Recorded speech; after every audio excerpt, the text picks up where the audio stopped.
Hi everyone, and welcome back to the Burnt Brass Homestead channel. I was hoping to get the seedlings started at the beginning of this month, but work, snow, and other things delayed me.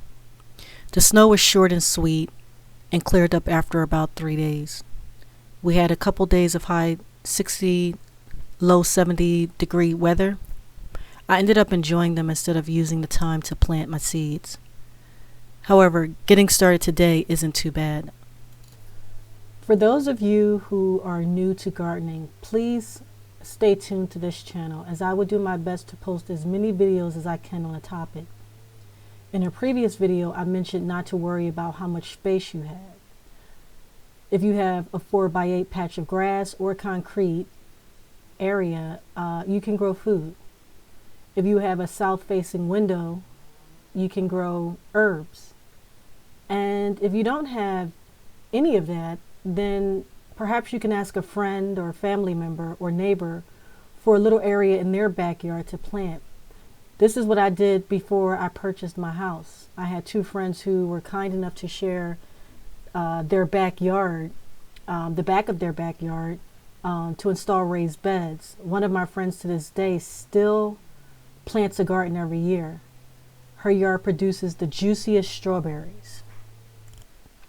I just want to note, although you can use grow lights to grow vegetables, I do not use them on a homestead and therefore will not spend much time on the topic. I do not think they are scalable or efficient to feed a family. Most of what we do outside does not rely on electricity. The greenhouse does not have power going to it, nor does the chicken coop. I plant vegetables according to their preferred season.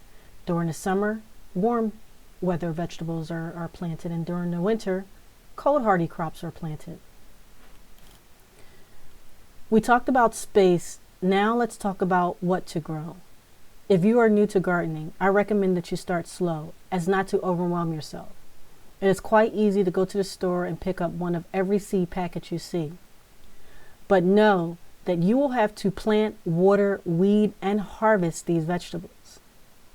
And the more you grow, the more likely you will have to plan to preserve your food.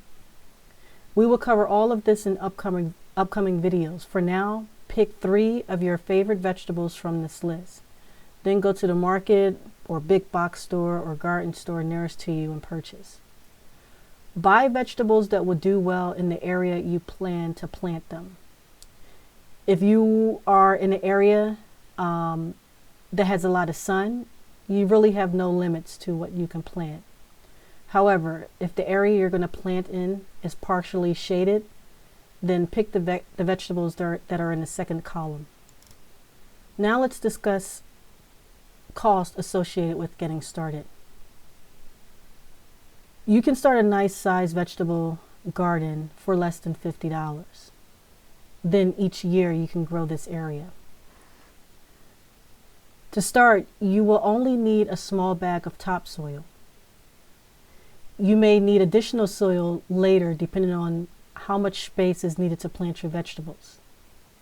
If you are extremely tight on cash, then you can dig holes in the ground to transplant your vegetables and only backfill that hole with potting soil. This way you do not have to spend much money on soil, and I will demonstrate this in another video. If you plan on planting a lot and want to prepare a bed or multiple 5-gallon buckets, it might be worthwhile to buy in bulk some screen topsoil or a 50-50 mix of topsoil and compost from a company that specializes in topsoil, which can cost anywhere between $32 and $47 for a 1 cubic yard. Instead of trying to purchase 20-quart bags of soil from the big box stores, in this case you would need about 18 20-quart bag sizes. There are calculators online that can help you determine how much soil you need to order for whatever size bed you plan on planting your vegetables. I will leave these links in the description. So how much time is required to garden? This depends on how much you plant and how often you perform maintenance in the garden. I like to frequently visit the vegetable garden as I find it very peaceful, at which point I remove any weed I come across. This makes weeding so simple, but if you wait every 2 weeks to weed your garden, then it can turn into a chore. The bigger your garden, the more you will have to water it. Plan to water your garden every 2 to 3 days until the roots are fully established. The younger the plant, the more shallow the root. And since the top layer of the soil dries easily on sunny days, it is important to keep it moist until the plants are mature enough to tap further down to where the soil stays moist. Today is March 20th. I am trying to get as many seeds started as possible. I will move these seed trays in the greenhouse within the next week or so.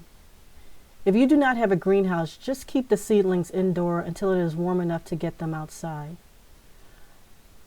I will transplant the vegetables in the ground after the last frost date for my area.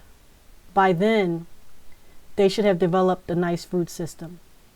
I will leave a link in the description for you to determine the last frost date for your area. If you do not have an area tilled or prepped to transplant the vegetables, it's okay. You will have 2 to 4 weeks to decide where outside you are ultimately going to plant your vegetables. So go ahead and start the seeds today. You do not need to spend $20 to $50 on fancy seed trays. The whole point of this series is to grow and homestead on a budget. I have seed trays in this video because it was in my budget. I grow a nice amount of food annually and I am committed to gardening. I have had these seed trays for a couple years, but as you can see, I purposely included a clear plastic container in this video to show you that any container that can hold water will work to plant your seeds. You can also use A containers, both the lid and the bottom. You can use takeout containers, anything you can get your hands on that you already have in your possession you can use. If for some reason you stumble across this video mid-spring or early summer, you can still practice growing your own food, except at this point it would be best to buy a few young plants from a big box store, market, or local nursery. They typically cost $3.97 per container, but the amount of vegetables that will be yielded from these small plants will be well worth it in the end.